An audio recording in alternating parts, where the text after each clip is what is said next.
एक छोटी सी मदद एक जिंदगी बदल गई। सर्दियों की ठिठुरती रात थी। सड़क के किनारे एक मां और उसका 10 साल का बेटा राहुल एक फटे पुराने कंबल में लिपटे बैठे थे। मां की तबीयत ठीक नहीं थी, लेकिन उनके पास इलाज के लिए पैसे नहीं थे। राहुल सुबह से ही भीख मांग रहा था, पर उसे मुश्किल से ही कुछ पैसे मिले थे।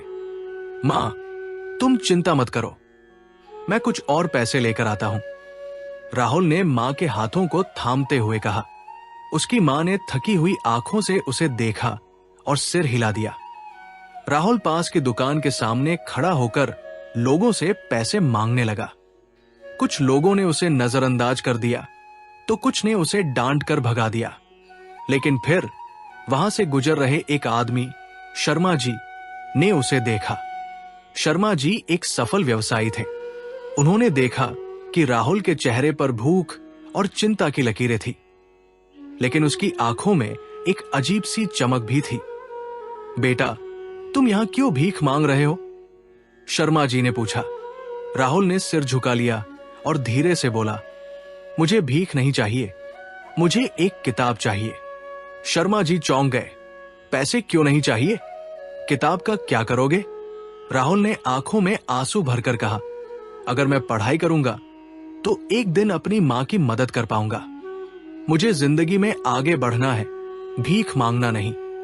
शर्मा जी ये सुनकर भावुक हो गए। उन्होंने राहुल से उसकी मां के बारे में पूछा और फिर उसे और उसकी मां को अस्पताल ले गए। मां का इलाज हुआ और धीरे धीरे वो ठीक होने लगी। शर्मा जी ने राहुल को एक अच्छे स्कूल में दाखिला दिला दिया। पहली बार राहुल ने स्कूल की किताबें और कॉपी देखी। वो बहुत खुश था, लेकिन सफर आसान नहीं था। राहुल को बाकी बच्चों की तुलना में काफी मेहनत करनी पड़ी। उसने हर दिन घंटों पढ़ाई की, अपनी कमजोरियों को दूर किया और खुद को साबित किया। वो पढ़ाई में इतना अच्छा निकला कि हर परीक्षा में टॉप करने लगा।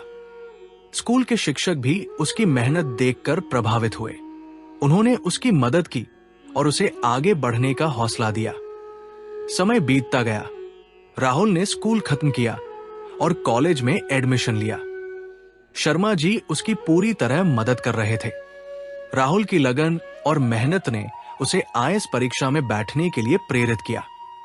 वो दिन रात मेहनत करता रहा और आखिरकार उसकी मेहनत रंग लाई। राहुल आईएएस अधिकारी बन गया। एक दिन एक बड़े ऑडिटोरियम में राहुल का सम्मान समारोह हो रहा था।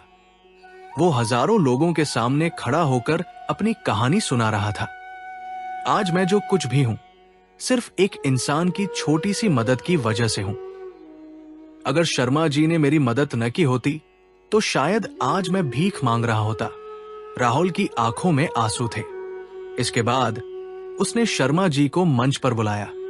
जब वे आए तो राहुल ने उनके पैर छू लिए। पूरा हॉल तालियों से गूंज उठा। शर्मा जी की आंखों में भी आंसू थे। उन्होंने राहुल को गले लगाया और कहा, मुझे तुम पर गर्व है बेटे। सीख, इस कहानी से हमें ये सीख मिलती है कि एक छोटी सी मदद किसी की पूरी जिंदगी बदल सकती है।